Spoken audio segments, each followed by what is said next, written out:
देखिए, राहुल गांधी देश के खिलाफ युवाओं को, स्टूडेंट्स को, जेनजी को भड़का रहे हैं। भाषा लिखी है राहुल गांधी ने, ये कहीं से भी स्वीकार नहीं। राहुल गांधी जो बार बार चुनाव हार जाते हैं, वो उनको जीतने की कोई उम्मीद नहीं है। राहुल गांधी फ्रस्ट्रेशन में है, हताशा में है। राहुल गांधी भारत को गृह युद्ध में फंसाना चाहते हैं। नमस्कार, आप देख रहे हैं NBC 24, आपके साथ मैं हूं दिव्या। दरअसल कांग्रेस सांसद राहुल गांधी द्वारा भारत की जेनजी से लेकर संविधान की रक्षा और कथित वोट चोरी को रोकने में निर्णायक भूमिका निभाने की बात कहने पर बीजेपी ने तीखी प्रतिक्रिया दी है और कहा है कि ये पीढ़ी वंशवादी राजनीति के खिलाफ मजबूती से खड़ी है। पूर्व केंद्रीय मंत्री शाहनवाज हुसैन ने अब राहुल गांधी की पोस्ट की आलोचना करते हुए कहा कि राहुल गांधी जी फ्रस्ट्रेशन में आ गए हैं, हताशा में आ गए हैं। राहुल गांधी भारत को गृह युद्ध में फंसाना चाहते हैं। इनके साथ ही उन्होंने कहा कि राहुल गांधी की सोशल मीडिया पर लिखी पोस्ट कहीं से भी स्वीकार्य नहीं है।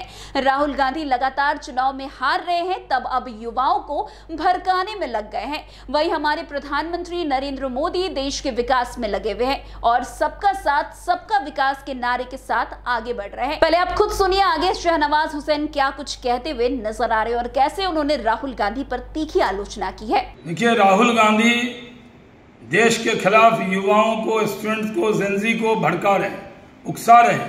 राहुल गांधी का एक्स पे ये पोस्ट ये इस बात का ऐलान है कि वो देश के युवाओं को विद्रोह के लिए भड़का रहे हैं। जिस तरह की भाषा लिखी है राहुल गांधी ने, ये कहीं से भी स्वीकार नहीं है। ये देश के युवाओं के मन में मोदी जी बसते हैं और देश के लिए काम कर रहे हैं। सबका साथ, सबका विकास, सबका विश्वास है। देश में मोती की माला में पिरोकर देश के लोगों को मोदी जी आगे लेकर चल रहे हैं। राहुल गांधी जो बार बार चुनाव हार जाते हैं, वो उनको जीतने की कोई उम्मीद नहीं है। तो अब वो इस तरह का ट्वीट करके देश के नौजवानों को देश के खिलाफ उकसाना चाहते हैं। ये पूरी तरह दुर्भाग्यपूर्ण है। ऐसी हरकत से बाज आए राहुल गांधी। वैसे आपको बता दें कि राहुल गांधी का पोस्ट जो है इन दिनों चर्चा का विषय बना हुआ है, क्योंकि पोस्ट का वक्त अहम है। हाल ही में नेपाल में व्याप्त भ्रष्टाचार और अधिनायकवाद के खिलाफ जेनजी द्वारा किए गए हिंसक विरोध प्रदर्शन ने KP शर्मा ओली के नेतृत्व वाली सरकार को सत्ता से बेदखल कर दिया था।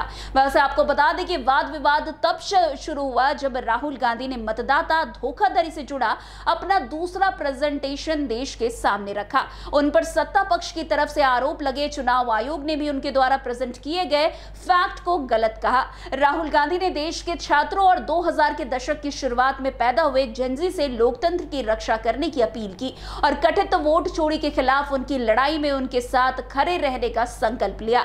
राहुल गांधी ने सोशल मीडिया पोस्ट में कहा कि देश के युवा, देश के छात्र, देश के जेनजी संविधान बचाएंगे, लोकतंत्र की रक्षा करेंगे और वोटों की चोरी रोकेंगे। मैं हमेशा उनके साथ खड़ा रहूंगा। यह पोस्ट कांग्रेस सांसद द्वारा गुरुवार को एक विस्फोटक प्रेस कॉन्फ्रेंस करने के घंटों बाद नजर आया।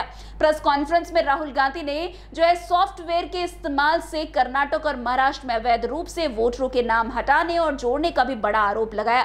राहुल गांधी का पोस्ट चर्चा का विषय इसलिए बना हुआ है क्योंकि पोस्ट का वक्त अहम है। हाल ही में नेपाल में व्याप्त भ्रष्टाचार और अधिनायकवाद के खिलाफ जेनजी द्वारा किए गए हिंसक विरोध प्रदर्शन ने KP शर्मा ओली के नेतृत्व वाली सरकार को सत्ता से बेदखल कर दिया। वैसे जिस तरीके से राहुल गांधी लगातार जेनजी को भड़काने की कोशिश कर रहे हैं, के बाद एक पोस्ट कर अब उस पर शाहनवाज हुसैन का पारा हाई हो गया है। अब उस पर राहुल गांधी क्या कुछ प्रतिक्रिया देंगे, कांग्रेस के द्वारा क्या कुछ प्रतिक्रिया आती है, ये देखना काफी दिलचस्प होगा।